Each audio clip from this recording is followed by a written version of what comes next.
L'Ontario n'est pas du tout en voie d'aplatir la courbe d'hospitalisation. Les autorités resserrent la vis dans plusieurs régions, comme dans York, au nord de Toronto, où un reconfinement partiel commencera dès lundi. Les commerces jugés non essentiels ne pourront plus accueillir de clients à l'intérieur. De l'hôpital, j'ai jamais eu autant de patients à suivre. Un peu partout, des professionnels de la santé sonnent l'alarme. Je pense que ce serait une bonne idée probablement d'essayer d'avoir un confinement prolongé après les vacances pour éviter le pire dans la transmission après les fêtes où il y aura peut-être des rassemblements qui ne devraient pas avoir lieu.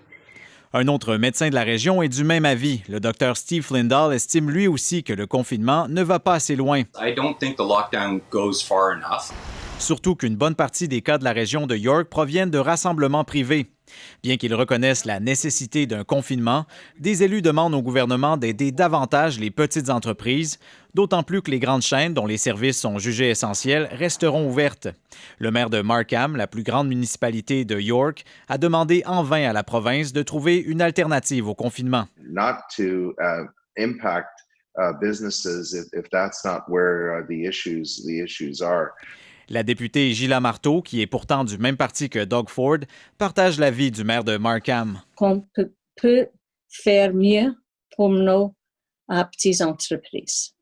Ça prend une économie et on devrait sortir de cette pandémie avec une économie assez forte. Les hospitalisations liées à la COVID-19 augmentent constamment en Ontario depuis le mois d'octobre. Et encore une fois, les autorités essaient de préserver le précaire équilibre entre la santé publique et l'économie. Ici Colin Côté-Paulette, Radio-Canada, Toronto.